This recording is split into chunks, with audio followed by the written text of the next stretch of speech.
Destinations. The following is a response from eBay with regard to a seller's attempt to auction his soul online in 2001.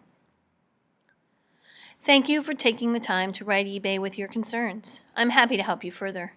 If the soul does not exist, eBay could not allow the auctioning of the soul because there would be nothing to sell.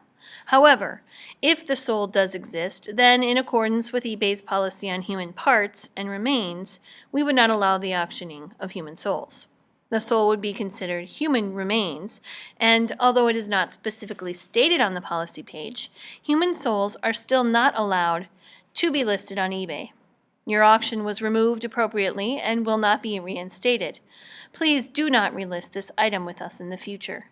You may review our policy at the following link, http://llpages.ebay.com fhelp policies remains HTML. It is my pleasure to assist you and thank you for choosing eBay. Chapter 26, Pawnbroker. The man inherited the pawn shop from his brother, who died of a heart attack. He wouldn't have kept the place, but he inherited it while he was unemployed. He figured he could keep it and run it until he could find a better job. That was 20 years ago. Now he knows it's a life sentence. A boy comes into a shop one evening before closing. Not his usual type of customer. Most folks come into a pawn shop down on their luck, ready to trade in everything they own, from TVs to family heirlooms, in exchange for a quick cash. Some do it for drugs, others have more legitimate reasons. Either way, the pawnbroker's success is based on the misery of others, and it doesn't bother him anymore. He's grown used to it. This boy is different, though. Sure, there are kids who come in hoping to get a deal on items that were never claimed, but there's something about this kid that's markedly off. He looks more clean-cut than the kids that usually turn up in his store. And the way he moves, even the way he holds himself, is refined and graceful, deliberate and delicate.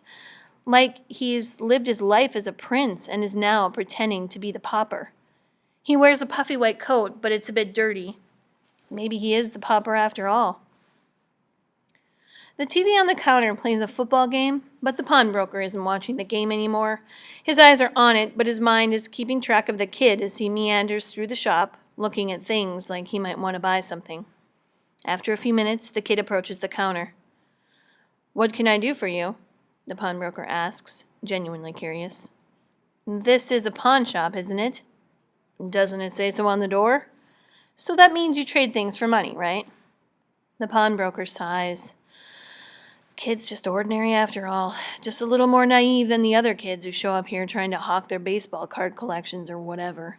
Usually they want money for cigarettes or alcohol or something else they don't want their parents to know about. This kid doesn't look like the type for that, though. "We loan money and take objects of value as collateral," he tells the kid. "And we don't do business with minors. You want to buy something, fine, but you can't pawn anything here, so take your baseball cards somewhere else." "Who said I have baseball cards?" Then the kid reaches into his pocket and pulls out a bracelet, all diamonds and gold. The pawnbroker's eyes all but pop out of his skull as the kid dangles it from his fingers. Then the pawnbroker laughs. "What'd you do? Steal that from your mommy, kid?" Kid's expression stays diamond hard. "How much will you give me for it?" "How about a nice boot out the door?" Still, the kid shows no sign of fear or disappointment. He just lays the bracelet on the worn wooden counter with that same princely grace. "Why don't you just put that thing away and go home?" "I'm an Unwind." "What?" "You heard me." This throws the pawnbroker for a loop for a whole lot of reasons. First of all, runaway unwinds who show up at his shop never admit it. Secondly, they always appear desperate and angry, and the stuff they have to sell is shoddy, at best. They're never this calm, and they never look this angelic. "You're an Unwind?" The boy nods. "The bracelet is stolen, but not from anywhere around here." Unwinds also never admit that their items are stolen. Those other kids always come up with most elaborate stories as to who they are, why they're selling. The pawnbroker usually listens to their stories for the entertainment value. If it's a good story, he'll just throw the kid out. If it's a lousy story, he'll call the police and have them picked up. This kid, however, doesn't have a story. He comes only with the truth. And the pawnbroker doesn't quite know how to deal with the truth. "So," says the kid, You interested? The pawnbroker just shrugs. Who you are is your business. Like I said, I don't deal with minors. Maybe you'll make an exception.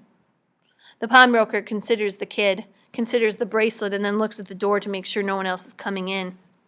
I'm listening. Here's what I want. $500, cash, now. Then I leave like we never met, and you keep the bracelet. The pawnbroker puts on his well-practiced poker face. Are you kidding me? This is a piece of junk. Gold plate, zircons, instead of diamonds, poor workmanship. Give you $100, not a penny more. The kid never breaks eye contact. You're lying. Of course the pawnbroker's lying, but he resents the accusation. How about if I turn you into the juvie cops right now? The kid reaches down, takes the bracelet from the table. You could, he says, but then you won't get this. The police will. The pawnbroker strokes his beard. Maybe this kid isn't as naive as he looks. If it were a piece of junk, the kid says, you wouldn't have offered me $100. I bet you wouldn't have offered me anything. He looks at the bracelet dangling from his fingers. I really don't know what something like this is worth, but I'll bet it's worth thousands. All I'm asking is $500, which means whatever it's worth, you're getting a great deal. The pawnbroker's face is gone. Poker face is gone. He can't stop staring at the bracelet. It's all he can do not to drool over it. He knows what it's really worth, or at least what he can guess. He knows where he can fence it. He can fence it himself for 5 times what the kid is asking. That'd be a nice bit of change. Enough to take his wife on that long vacation she's always wanted. $250 is my final offer.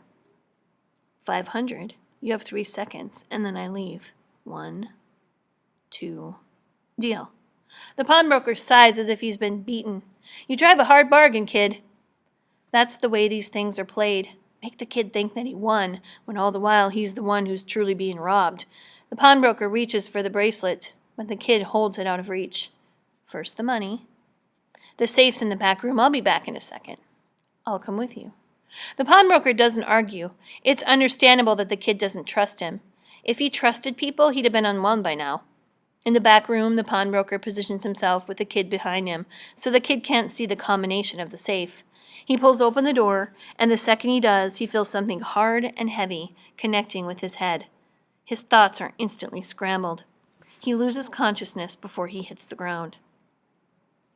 The pawnbroker comes to sometime later with a headache and a faint memory that something had gone wrong.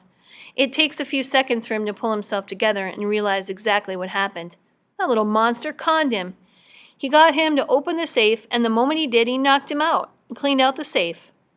Sure enough, the safe is wide open, but it's not entirely empty. Inside is the bracelet. It's gold and diamonds looking even brighter against the ugly gray steel of the empty safe. How much money had been in the safe? $1,500? Tops.